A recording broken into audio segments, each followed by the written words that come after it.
ఒకే భూమి, ఒకే చరిత్ర, ఒకే సంస్కృతి. అయినా ఎందుకు ఈ 2 దేశాలు శత్రువులుగా మారాయి? ఎందుకు 75 సంవత్సరాలుగా శాంతికి మార్గం కనిపించలేదు? కాశ్మీర్ వివాదం, 4 యుద్ధాలు, అనేక ఉగ్రవాద దాడులు ఇది కేవలం 2 దేశాల మధ్య పరిమితమైన గొడవ కాదు. కోట్లాది ప్రజల భవిష్యత్తును ప్రభావితం చేసే పోరాటం. 1947లో విభజనతో ప్రారంభమైన ఈ కథ శత్రుత్వం ఎప్పుడు ముగుస్తుంది? ఇంతకీ మనం మాట్లాడుకునేది దేని గురించో మీకు అర్థమైందా? ఇండియా, పాకిస్తాన్ ఈ 2 దేశాల పేర్లు వినగానే మనకు గుర్తొచ్చేది గతంలో జరిగిన సంఘటనలు, యుద్ధాలు, ఉగ్రవాద చర్యలు. ఈ 2 దేశాల మధ్య శాంతి ఎప్పటికైనా సాధ్యమేనా?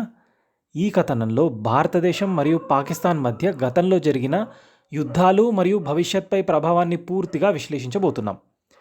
ఇండియాలో ఎక్కువగా హిందూ మతం, పాకిస్తాన్లో ముస్లిం మతం. మరి ఎలా ఒకే భూమి, ఒకే చరిత్ర, ఒకే సంస్కృతి అన్నానా అని ఆలోచిస్తున్నారా?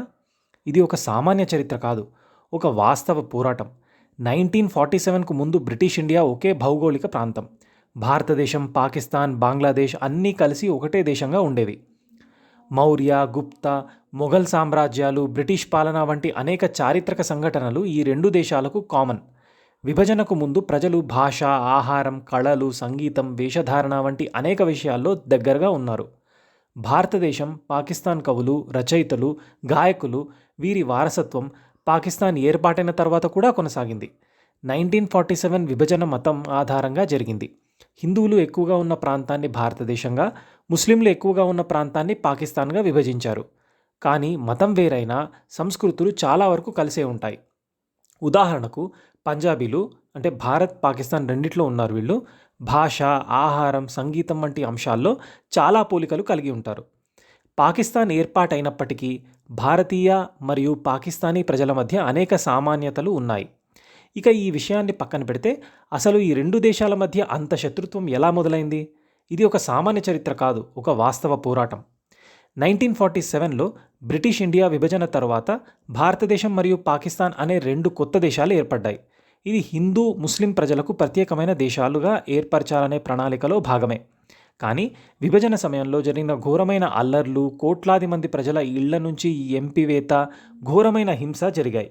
ఈ విభజన కారణంగా కాశ్మీర్ అంశం ఒక పెద్ద సమస్యగా మారింది. 1947లో బ్రిటిష్ ఇండియా విభజన అనంతరం అన్ని రాజ్యాలకి ఇండియా లేదా పాకిస్తాన్లో కలవడానికి అవకాశం ఇచ్చారు. అయితే జమ్మూ అండ్ కాశ్మీర్ రాష్ట్రం పాలకుడు మహారాజా హరిసింగ్ తటస్థంగా ఉండాలని అనుకున్నారు. అదే సమయంలో పాకిస్తాన్ అనుబంధతతో ఉన్న తెగలు, సైనికులు కాశ్మీర్లోకి చొరబడి దాడి చేయడం ప్రారంభించాయి. దీనితో మహారాజా హరిసింగ్ భారత ప్రభుత్వాన్ని సహాయం కోరారు. భారతదేశం కాశ్మీర్ను తమతో అనుసంధానించేందుకు సిద్ధంగా ఉందని తెలిసింది. తద్వారా 1947 అక్టోబర్లో జమ్మూ అండ్ కాశ్మీర్ అధికారికంగా భారతదేశానికి అనుసంధానం అయింది. అయితే ఈ అంశాన్ని అంగీకరించని పాకిస్తాన్ దాడులు కొనసాగించింది. దీంతో మొదటి భారత్ పాకిస్తాన్ యుద్ధం 1947-48 ప్రారంభమైంది. ప్రథమ యుద్ధం 1947-1948. భారతదేశం మరియు పాకిస్తాన్ మధ్య జరిగిన మొదటి యుద్ధం 1947 చివరిలో ప్రారంభమైంది. పాకిస్తాన్ అండ్ ఇండియా రెండూ తమ తమ సైన్యాలను కాశ్మీర్లో ప్రవేశపెట్టాయి. యుద్ధం చివరికి 1949లో ఐక్యరాజ్య సమితి జోక్యం చేసుకుంది. కాల్పుల విరమణ ఒప్పందం కుదిరింది. దీంతో లైన్ ఆఫ్ కంట్రోల్ ఏర్పడింది. దీని ప్రకారం కాశ్మీర్ 2 భాగాలుగా విభజించబడింది. జమ్మూ అండ్ కాశ్మీర్ భారతదేశంది మరియు ఆజాద్ కాశ్మీర్ పాకిస్తాన్ కట్టడి. ద్వితీయ యుద్ధం 1965లో. 1965లో పాకిస్తాన్ మళ్లీ కాశ్మీర్ను హస్తగతం చేసుకోవడానికి ప్రయత్నించింది. ఆపరేషన్ జిబ్రాల్టర్ పేరుతో పాకిస్తాన్ మిలిటెంట్స్ కాశ్మీర్లో చొరబడ్డారు. భారతదేశం ఈ దాడికి ప్రతిస్పందించి పెద్ద యుద్ధాన్ని ప్రారంభించింది. సుమారు 2 నెలల పాటు సాగిన ఈ యుద్ధం 1965లో తాష్కెంట్ ఒప్పందంతో ముగిసింది. మూడవ యుద్ధం 1971 బంగ్లాదేశ్ విముక్తి.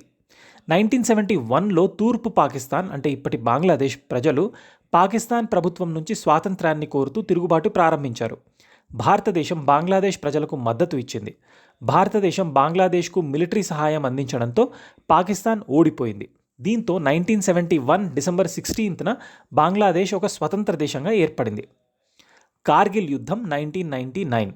1999లో పాకిస్తాన్ మిలిటరీ మరియు మిలిటెంట్ గ్రూపులు కాశ్మీర్లోని కార్గిల్ ప్రాంతంలో చొరబడ్డాయి. భారతదేశం ఈ దాడికి బలంగా ప్రతిస్పందించి కార్గిల్ యుద్ధాన్ని ప్రారంభించింది. 2 నెలల తర్వాత భారతదేశం కార్గిల్ను పూర్తిగా తిరిగి స్వాధీనం చేసుకుంది. భారతదేశం మరియు పాకిస్తాన్ మధ్య మరో ప్రధాన సమస్య ఉగ్రవాదం. 1993 ముంబై బాంబు పేలుళ్లు, దావూద్ ఇబ్రాహీం నేతృత్వంలో ముంబై నగరంలో వరుసగా బాంబు పేలుళ్లు జరిగాయి. 2001 పార్లమెంటరీ దాడి, లష్కరే తోయిబా, జైషే మొహమ్మద్ ఉగ్రవాదులు భారత పార్లమెంట్పై దాడి చేశారు. 2008 ముంబై దాడులు, పాకిస్తాన్కు చెందిన లష్కరే తోయిబా 26/11 దాడులను జరిపింది. 170 మంది మరణించారు. పుల్వామా దాడి 2019, పాకిస్తాన్ ఆధారిత ఉగ్రవాదులు భారత్ జవాన్లపై ఆత్మాహుతి దాడి చేశారు. 40 మంది సైనికులు మరణించారు. భారతదేశం మరియు పాకిస్తాన్ మధ్య ఇప్పటికీ ఉద్రిక్తత కొనసాగుతూనే ఉంది. కాశ్మీర్ ప్రత్యేక ప్రతిపత్తి రద్దు చేసిన తర్వాత సంబంధాలు మరింత వేడెక్కాయి. బాలాకోట్ ఎయిర్ స్ట్రైక్, భారతదేశం ప్రతిస్పందనగా పాకిస్తాన్లోని ఉగ్రవాద స్థావరాలపై దాడులు చేసింది. 2019లో భారతదేశం కాశ్మీర్ యొక్క ప్రత్యేక హోదాను రద్దు చేసింది. ఇది పాకిస్తాన్తో ఉద్రిక్తతలను పెంచింది. భారతదేశం మరియు పాకిస్తాన్ రెండూ కాల్పుల విరమణ ఒప్పందాన్ని ఉల్లంఘించినందుకు ఒకరిపై ఒకరు ఆరోపణలు చేసుకున్నాయి. భారతదేశం మరియు పాకిస్తాన్ మధ్య సంబంధాలు నేడు ఉద్రిక్తంగా ఉన్నాయి. శాంతి చర్చలు నిలిచిపోయాయి. మీకు తెలుసా, లాహోర్ ఒకప్పుడు బ్రిటిష్ ఇండియాలో చాలా ప్రధానమైన నగరం. కానీ 1947 విభజన సమయంలో ఇది పాకిస్తాన్లోకి వెళ్ళిపోయింది. అదెందుకు జరిగింది? భారతదేశంలో ఉండాల్సిన ఈ గొప్ప నగరం పాకిస్తాన్కు ఎలా అప్పగించబడింది? లాహోర్ నగరం చారిత్రకంగా భారతదేశంలో భాగమే, కానీ 1947లో జరిగిన దేశ విభజన సమయంలో అది పాకిస్తాన్కు వెళ్ళింది. దీనికి ప్రధాన కారణం సిరిల్ రాడ్క్లిఫ్ గీసిన విభజన రేఖ. భారతదేశం మరియు పాకిస్తాన్లను విభజించడానికి బ్రిటన్ రాడ్క్లిఫ్ లైన్ అనే సరిహద్దును రూపొందించింది. దీనిని సర్ సిరిల్ రాడ్క్లిఫ్ అనే బ్రిటిష్ న్యాయవాది కేవలం 5 వారాల్లో గీశారు. 1947లో బ్రిటిష్ ఇండియా విభజన సమయంలో పంజాబ్ మరియు బెంగాల్ ప్రాంతాలను విభజించడానికి సిరిల్ రాడ్క్లిఫ్ నేతృత్వంలో ఒక కమిషన్ ఏర్పాటు చేయబడింది. ఈ కమిషన్ మతపరమైన జనాభా ప్రాతిపదికన సరిహద్దులను నిర్ణయించింది. లాహోర్ నగరం ముస్లిం జనాభా అధికంగా ఉన్న ప్రాంతం కావడం వల్ల అది పాకిస్తాన్కు కేటాయించబడింది. రాడ్క్లిఫ్ కమిషన్ నిర్ణయాలు వివాదాస్పదంగా మారాయి, ఎందుకంటే అవి అనేక మంది ప్రజలను వారి ఇళ్ల నుండి విడిచి వెళ్లవలసిన పరిస్థితులను సృష్టించాయి. పంజాబ్ విభజన సమయంలో లాహోర్ నగరం పాకిస్తాన్లో భాగమైంది. విభజన సమయంలో హిందూ ముస్లింల మధ్య తీవ్రమైన హింసాత్మక సంఘటనలు జరిగాయి. లక్షలాది మంది ప్రజలు తమ ఇళ్లను వదిలి ఇతర ప్రాంతాలకు వలస వెళ్లాల్సి వచ్చింది. లాహోర్ నగరం పాకిస్తాన్కు కేటాయించబడటం వల్ల అక్కడ నివసించే అనేక మంది హిందువులు మరియు సిక్కులు భారతదేశానికి వలస వచ్చారు. ఇక భారతదేశం మరియు పాకిస్తాన్ రెండూ తమ దేశాల రక్షణ కోసం బలమైన సైనిక శక్తిని కలిగి ఉన్నాయి. ఈ రెండు దేశాలు ప్రధానంగా ఆయుధాలు, యుద్ధ ట్యాంకులు, క్షిపణి వ్యవస్థలు, యుద్ధ విమానాలు మరియు నౌకాదళ సామర్థ్యాలను పెంచుకుంటూనే ఉన్నాయి. అలాగే ఈ దేశాల్లోని ఖనిజ వనరులు ఆయుధ తయారీకి ఉపయోగపడతాయి. భారతదేశం యొక్క ప్రధాన యుద్ధ పరికరాలు: భూపరిమితి ఆయుధాలు, అర్జున్ మెయిన్ బ్యాటిల్ ట్యాంక్, భారతదేశం స్వదేశీ ట్యాంక్ ఇది. T-90 భీష్మా ట్యాంక్, రష్యా నుండి దిగుమతి చేసుకున్న అత్యంత శక్తివంతమైన ట్యాంక్. పినాకా రాకెట్ లాంచర్, దీని ద్వారా శత్రు ప్రాంతాలపై భారీ దాడులు చేయగలరు. బ్రహ్మోస్ క్షిపణి, ప్రపంచంలోనే వేగంగా దూసుకెళ్లే సూపర్సోనిక్ క్రూయిజ్ క్షిపణి. అగ్ని అండ్ పృథ్వీ బ్యాలిస్టిక్ మిసైల్స్, దీర్ఘదూరం దాడి చేసే సామర్థ్యం. వైమానిక దళం యుద్ధ విమానాలు: HAL తేజస్, భారతదేశం అభివృద్ధి చేసిన స్వదేశీ యుద్ధ విమానం. సుఖాయ్ Su-30 MKI, అత్యంత శక్తివంతమైన fighter jet. Rafale fighter jets, France నుండి దిగుమతి చేసుకున్న ఆధునిక ఫైటర్ జెట్. మిరాజ్ 2000, 1999 కార్గిల్ యుద్ధంలో విజయవంతంగా ఉపయోగించబడింది ఇది. నౌకాదళం సామర్థ్యం: INS Vikrant and INS Vikramaditya భారతదేశ నౌకాదళంలో భారీ ఎయిర్క్రాఫ్ట్ క్యారియర్లు. అరిహంత్ క్లాస్ న్యూక్లియర్ సబ్మరీన్స్, భారతదేశం అభివృద్ధి చేసిన అణుశక్తితో నడిచే జలాంతర్గామి. బ్రహ్మోస్ సూపర్సోనిక్ మిసైల్, సముద్రం మీదుగా ప్రయాణించి శత్రువులను ధ్వంసం చేయగలదు. పాకిస్తాన్ యొక్క ప్రధాన యుద్ధ పరికరాలు వచ్చేసి భూపరిమితి ఆయుధాలు, Al Khalid main battle tank, China మరియు యుక్రెయిన్ సహాయంతో అభివృద్ధి చేసిన ట్యాంక్. షాహీన్ బ్యాలిస్టిక్ మిసైల్, దీర్ఘదూరపు బ్యాలిస్టిక్ మిసైల్ ఇది. నాసర్ టాక్టికల్ న్యూక్లియర్ మిసైల్, చిన్న స్థాయిలో అణుదాడికి వీలైన క్షిపణి. వైమానిక దళం యుద్ధ విమానాలు: JF-17 థండర్, చైనా సహాయంతో అభివృద్ధి చేసిన యుద్ధ విమానం. F-16 ఫైటర్ జెట్స్, అమెరికా నుండి కొనుగోలు చేసిన అత్యంత శక్తివంతమైన యుద్ధ విమానం. నౌకాదళం సామర్థ్యం: PNS బాబర్ ఫ్రిగేట్స్, ఆధునిక యుద్ధ నౌక. అగోస్టా క్లాస్ సబ్మరీన్స్, ఫ్రాన్స్ సహాయంతో అభివృద్ధి చేసిన జలాంతర్గామి. భారతదేశం మరియు పాకిస్తాన్లో ఖనిజ సంపద కూడా పుష్కలంగా ఉంది. భారతదేశం అనేక ఖనిజ వనరులతో సమృద్ధిగా ఉంది. ఆయుధ తయారీలో ప్రధానంగా ఉపయోగించే ఖనిజాలు వచ్చేసి యురేనియం, అణు విద్యుత్ కేంద్రాలు అండ్ అణ్వాయుధాలు తయారీకి ఆంధ్రప్రదేశ్ అండ్ జార్ఖండ్లో దొరుకుతుంది. రేర్ ఎర్త్ ఎలిమెంట్స్, ఆధునిక ఎలక్ట్రానిక్ అండ్ రాడార్ సిస్టమ్స్ తయారీలో దొరికేవి ఒడిషా అండ్ కేరళలో దొరుకుతుంది. ఇనుము ఖనిజం, ట్యాంకులు, రైఫిల్స్, ఫైటర్ జెట్ భాగాల తయారీలో ఉపయోగించబడేది జార్ఖండ్, ఒడిషా అండ్ ఛత్తీస్గఢ్లో. టైటానియం, ఫైటర్ జెట్ నిర్మాణానికి ఉపయోగపడేది కేరళ అండ్ మహారాష్ట్రలో దొరుకుతుంది. పాకిస్తాన్లోని ఖనిజాలు యురేనియం, అణ్వాయుధాల తయారీలో ఉపయోగిస్తారు. తామ్రం, ట్యాంకుల కోసం ఉపయోగిస్తారు, బలూచిస్తాన్లో దొరుకుతుంది. సీసం అండ్ జింక్, ఆయుధాల తయారీలో ఉపయోగిస్తారు. రేర్ అర్త్ మెటల్స్, మిసైల్ సాంకేతికతకు అవసరం అండ్ భారతదేశం మరియు పాకిస్తాన్ రెండు బలమైన సైనిక శక్తిని కలిగి ఉన్నాయి. కానీ భారతదేశం ఆయుధాల తయారీలో స్వయం సమృద్ధిగా ఉంటుంది. అలాగే అనేక ఖనిజ వనరులను కలిగి ఉంది. ఇక పాకిస్తాన్ కొన్ని దేశాల నుండి ఆయుధాలను దిగుమతి చేసుకుంటోంది. భారతదేశం తన స్వదేశీ ఆయుధ నిర్మాణాన్ని పెంచుకుంటూ ముందుకు వెళ్తుంటే పాకిస్తాన్ ప్రధానంగా చైనా, టర్కీ, అమెరికా వంటి దేశాలపై ఆధారపడుతోంది.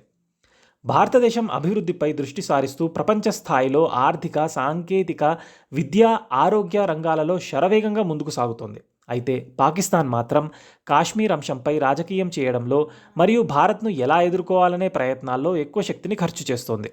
ఇది ఆ దేశ అభివృద్ధికి తీవ్ర ఆటంకంగా మారింది. భారత్ వర్సెస్ పాకిస్తాన్. అభివృద్ధి దిశలో చాలా వ్యత్యాసాలే ఉన్నాయి.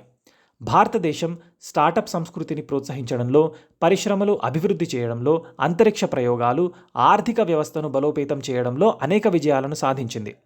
విద్య, ఉపాధి ముందంజలో ఉండటంతో భారతీయులు ప్రపంచవ్యాప్తంగా అన్ని రంగాల్లో ప్రతిభ కనబరుస్తున్నారు. అంతర్జాతీయ సంస్థల్లో భారతీయులు పెరుగుతున్న ప్రతిష్ట దీనికి నిదర్శనం. దీనికి విరుద్ధంగా పాకిస్తాన్ రాజకీయ అస్థిరత, ఉగ్రవాద మద్దతు, ఆర్థిక సంక్షోభంతో పోరాడుతూ అభివృద్ధి దిశలో వెనుకబడిపోతూ ఉంది. అక్కడి పౌరులకు సరైన ఉపాధి అవకాశాలు, విద్య, ఆరోగ్య సంరక్షణ వంటి మౌలిక వసతులు సక్రమంగా లభించకపోవడంతో పేదరికం, నిరుద్యోగత పెరిగింది. భారతీయులు ప్రపంచంలోని ఏ దేశానికైనా ధైర్యంగా ప్రయాణించి ఉద్యోగాలు చేసుకునే స్థాయిలో ఉన్నారు. కానీ పాకిస్తాన్కు వెళ్లాలంటే ఇప్పటికీ భయపడే పరిస్థితి నెలకొంది. అంతర్జాతీయంగా పాకిస్తాన్ అనేక భద్రతా సమస్యలతో సతమతమవుతూ ఉండటంతో అక్కడకు ప్రయాణించే విదేశీయుల సంఖ్య కూడా తక్కువగా ఉంది. క్రీడా రంగంలో చూసుకుంటే క్రికెట్ పరంగా ఇండియా పాకిస్తాన్ మ్యాచ్లు ఎప్పుడూ హై వోల్టేజ్ ఎన్కౌంటర్లుగా మారతాయి. ఈ మ్యాచ్లను అభిమానులు మామూలు క్రీడా పోటీగా కాకుండా ఓ యుద్ధంలాగే భావిస్తారు. మ్యాచ్ జరుగుతున్న సమయంలో కోట్ల రూపాయల బెట్టింగ్లు జరుగుతాయి. మీడియా హైప్ పెంచుతుంది. దేశభక్తి భావోద్వేగాలు ఉప్పొంగుతాయి. మొత్తంగా భారతదేశం అభివృద్ధి దిశగా దూసుకుపోతూ ఉంటే పాకిస్తాన్ ఇప్పటికీ పురోగతికి బదులుగా రాజకీయ వివాదాలకు, భారతదేశాన్ని ఎలా ఎదుర్కోవాలనే ఆలోచనలకు ప్రాధాన్యం ఇస్తుంది. అభివృద్ధి, శాంతి, సాంకేతికత ముందంజలో ఉండే భారతదేశం ప్రపంచంలోని మహాశక్తిగా ఎదుగుతుండగా పాకిస్తాన్ అభివృద్ధి లేక వెనుకబడిపోతున్న వాస్తవం అందరికీ స్పష్టంగా కనిపిస్తోంది. ఈ వీడియో మీకు నచ్చితే లైక్ చేయండి, షేర్ చేయండి. అలాగే మన ఛానల్లో మీరు ఎలాంటి వీడియోస్ కావాలో, ఎలాంటి వీడియోస్ చూడాలనుకుంటున్నారో కామెంట్ చేయండి. Thank you.